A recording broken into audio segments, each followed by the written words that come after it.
Hi everyone, welcome to the first Talking Words Speech Pathology webinar. Thanks so much for coming along. Today we're going to be talking about baby and toddler communication. So my name's Kate Russ, I'm a speech pathologist and I own Talking Words Speech Pathology. Before we get started, I would just mention if you've got questions along the way, pop them in chat or Q&A and I'll do my best to answer them as we go. Otherwise, there'll be an opportunity to turn your audio and video on at the end of the presentation to ask questions and have a discussion then. And I'll turn the recording off during that time for your privacy as well. So before we get started, a bit more about me. So I've been a speech pathologist for nearly 10 years. I work with children, families, and young adults to meet their communication goals. I became a mum in December 2024. So my little girl is about 18 months old now. We live locally in the south of Adelaide. And my business, I've just opened a small clinic space based in McLaren Vale, but I also do mobile services as well. And that photo there is myself and my daughter when we went to New Zealand earlier in the year. And it's beautiful autumn colours that time of year. So what we're talking about today. Today we're going to discuss communication milestones in the first 2 years of life. We'll also talk about some simple communication tips and what to do if concerned. I was really inspired to put this presentation together after I became a mother. It really gave me, that first-hand insight into seeing the developmental milestones and also seeing what worked and what was realistic too. But because, gosh, exhausted and it's hard to find the extra time to put things in. So the tips I'm going to share today are things that aren't extra work. They're just very natural, small changes in the way that we talk to our children that make a huge, huge difference. So let's start by touching base on communication milestones. So milestones are basically a time frame for when we might typically see certain skills in development, but know that there is a range. Like often you see lists and it's like at 12 months old, they'll say their first word, but children aren't going to wake up on their first birthday and suddenly be like, ball. It's very much a range. So some children will start using their first word a bit before and some after, and that's very typical. So Speech Pathology Australia likes to use the analogy between the flags, which is a good way to think about it. So these are some of the communication behaviours you might see in young babies, so our 0 to 6 month olds. So smiling, laughing, crying, of course, that's their main way of communicating for a long time. Cooing, that's like your ooh, ee, sort of those early vowel sounds.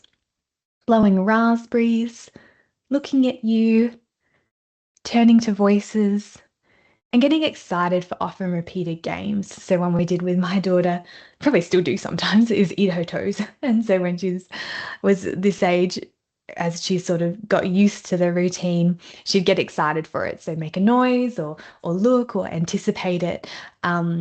Which is, those early signs of interaction and those early signs of circles of communication as well. So the foundation of communication, one of the foundations is that idea of back and forth interaction and those circles. So, for example, in those games, you'd eat her toes and then pause, she might make a noise or look at you, then you do it again. And it's that back and forth of taking turns to interact or communicate. And that's, it happens before words. Let's chat next about 6 to 9 months. You might see your baby start to babble. So, babble is when we've got that repetition of that syllable with a simple consonant. So, ma, ma, ma, ba, ba, ba, pa, pa, pa, da, da, da, that sort of thing. You'll also see them start to recognize family members' names. So if you say dad, they might look around for them. Another one is offering food to familiar people, which is fun. We've been offered a soggy, delicious snack. And again, that's their way of interacting with their environment and starting to build those communication moments. And imitating playful sounds that you make as well. If you make a fun sound, they might have a go at doing it as well. Just to touch on babbling again, it's a bit of a funny thing. As a speech pathologist, I know that babbling is sort of that sound play and not technically a true word, but as a mum, the first time she said, Mama, I'm gonna take it. She said mama because you just love that little bean so much. And the idea that they recognize you and interacting back with you is just so precious. So take it. All right, 9 to 12 months. Here are some of the things that we might see in their communication. A boom in their understanding. So you might see them start to understand about 10 simple words like book, ball, up. Doesn't always have to be nouns. Um, Giving objects upon request. So give me the teddy, that sort of thing.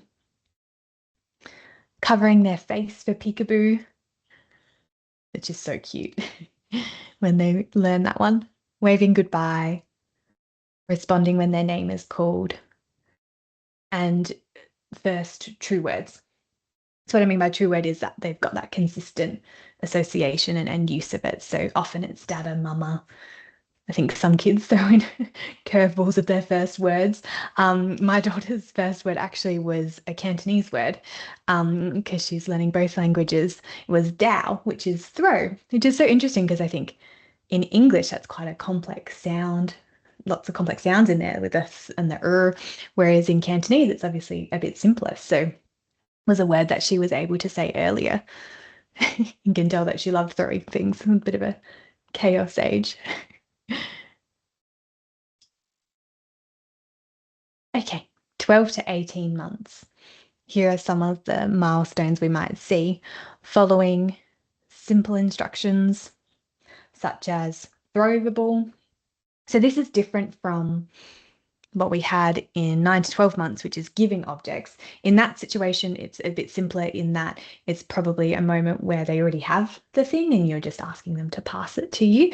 Whereas these instructions are, yeah, it might be that the teddy's over on the mat and it's bring me teddy, that sort of thing. So they've got to really scan and understand that word and yeah, a bit more understanding. You might see them understand up to 50 words, point to some pictures in books, like show me the sheep, where is the sun, saying no, saying about 6 to 20 words at this age, and using objects in pretend play, like pretending to talk on the phone, pretending to feed their teddies, that sort of thing. 18 to 24 months. This is the age we're at the moment with my daughter, and it's so much fun. So we might see them understanding multiple body parts, so being able to point to their nose, their ears, and they might be starting to say those words as well. Responding to simple work questions like, where is Teddy? What's that? And when I say respond, it might be by pointing or a word. If they know what it is, like if you're pointing to a ball saying, what's that? They might say ball. Using about 50 words and starting to put two words together, like buy Teddy, more cheese. In terms of putting two words together, they're kind of two separate concepts. So you might see them earlier using things like all done, those sorts of things, which technically two words, but they're kind of one idea, if that makes sense. So those are the milestones that we'll cover today. So just those first 2 years. Obviously, there's development after that. So the resources at the end of the presentation, I think the Speech Pathology Australia one goes up to 5 years. So that's a really good reference point to have a look at those older milestones as well. Okay. Next, we're going to chat about some strategies. So as I mentioned at the start, these are simple strategies for you to take home and use. They're designed to subtly alter the way we communicate with our children, not to add more things to do. So just small changes that make a big difference to your child's development. The first one is sound play. And we can use this very early on. So the idea of copying the sounds your child makes back to them. whether it be ah or boo or or goo. And really nice thing to do during this time is be face to face to build that connection and look at each other. And again, it teaches and supports the idea of back and forth communication. It also supports them to understand that when they make a sound, that is valued and someone's going to respond to that. It often results in a beautiful interaction with laughter, even if the sounds are quite simple. And then as they get older, you might transition the game into babbling as well. So they say ba ba ba, you say it back ba ba ba, ba ba ba. A nice thing to bring in as well is after you say it, just pause and wait for them. So that's our first one, sound play. Our next strategy is narrate, like you're David Attenborough, basically, but in your own voice. So narrate what you are doing, narrate what they're doing, narrate what they can see. So you might say things like, I'm eating, mummy's tickling your toes, you've got the xylophone, you can see a bird, it's a plane. And we really want to reduce questions. So obviously, when children are babies and toddlers, they haven't learnt language, and it's our role to teach them language. And children learn by us modelling. So we really want to model lots of rich language. Obviously, there's a place for questions, and we do want children to learn to understand questions and respond to them. But to give them the language to respond, we need to first model the language and do that through modelling statements. So a general rule that I like to think of is for every 4 statements, 1 question. Because we don't want to be constantly asking, what's that, what's that, what's that? We want to teach them what things are. Plant, book, mirror, just looking at things in my background. Another thing to note is if you ask a question and your child doesn't answer it within around 10 seconds, do so yourself so that you're modeling that language for them. So if you say, what's this? And they don't respond, you might then say, a ball, it's a ball, and to help them to learn that language.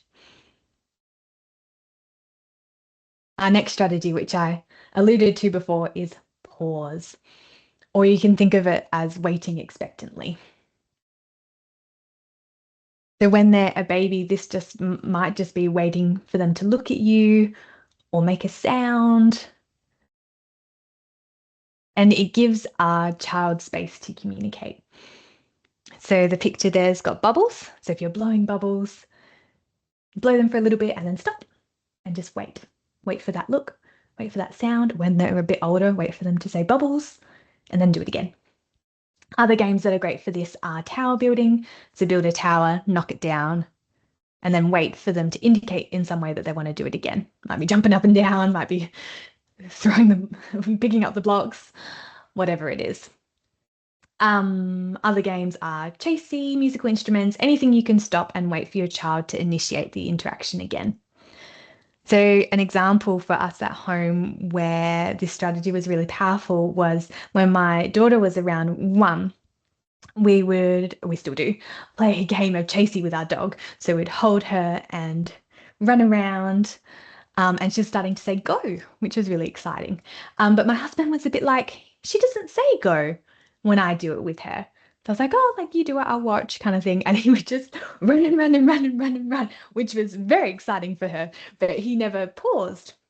And I went, oh, just try stopping for like 5 seconds. And he stopped, waited, and she said, go. And then he went again. And he was like, ah. So that helped him to understand, yeah, how to help her use that word and communicate. And also explained why he was way more tired when he played that game than I was. Okay, the next strategy I want to talk about is modeling and recasting. So this is the idea of saying what you think your child is communicating. And it helps confirm if you understand or not. Kids are quite good at telling you when you've got it wrong. Like, no, mummy, I did not want my banana peeled, or I did not want my toast cut in half. It also, yeah, is a good way to model language and correct sounds as well. So some examples down the bottom, if your child says tweet, tweet, you might say, yeah, there's a bird. That's what you're telling me.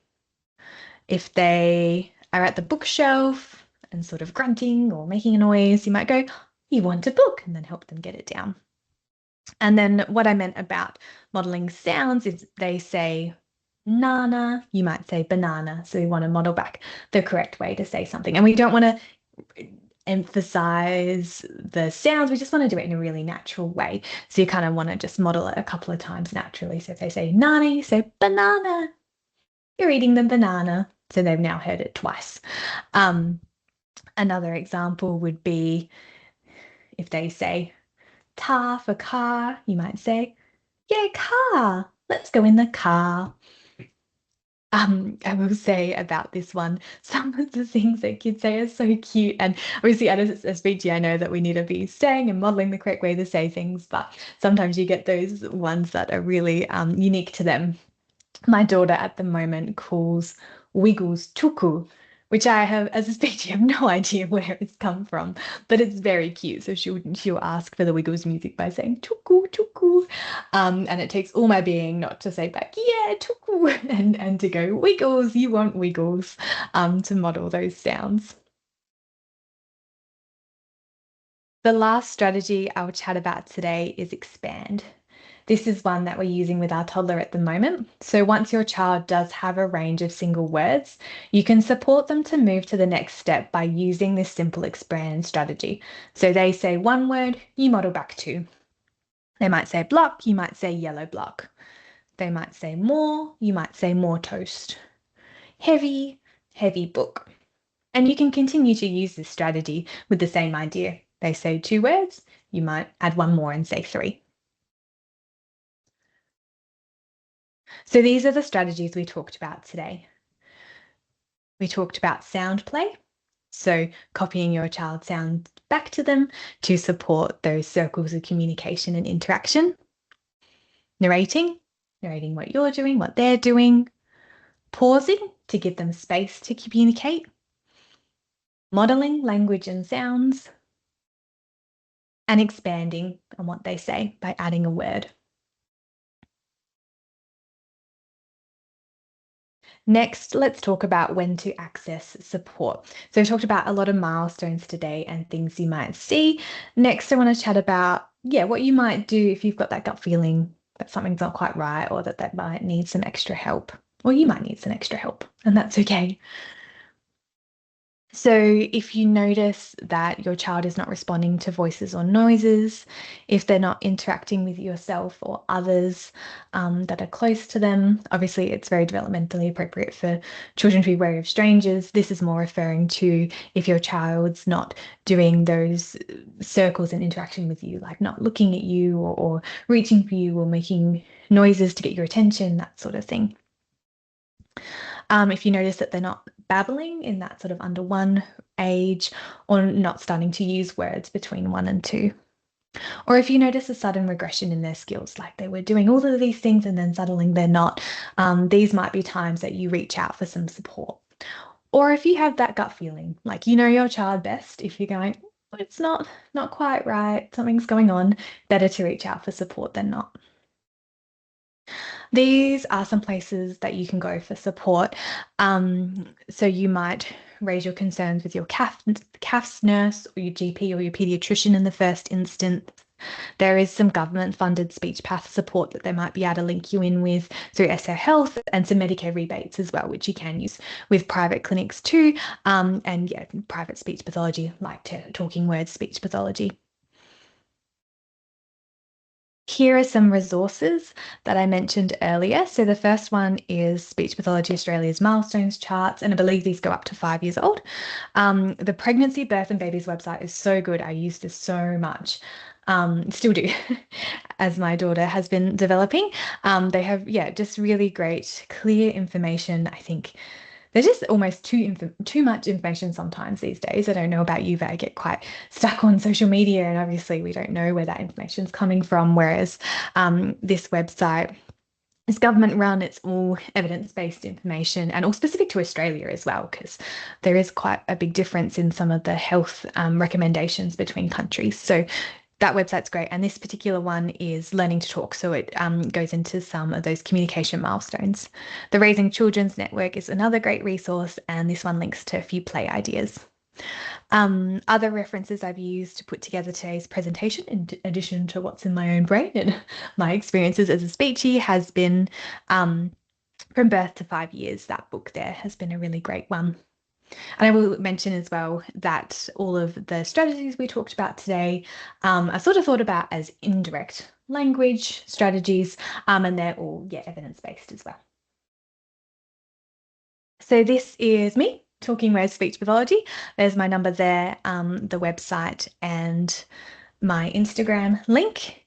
And I hadn't put my email on there, but that's on the website, and it's just kate@talkingwordspeechpathology.com.au. So if you have any questions about today that you prefer not to ask in the discussion happening next, feel free to give me a call or send me an email. If you got any feedback from today, I would love to hear that as well. Thank you so much for coming along. So what we'll do now is open up the floor for questions. I will stop the recording so you can turn on your video and audio if you'd like to, and we can have a little bit of a discussion.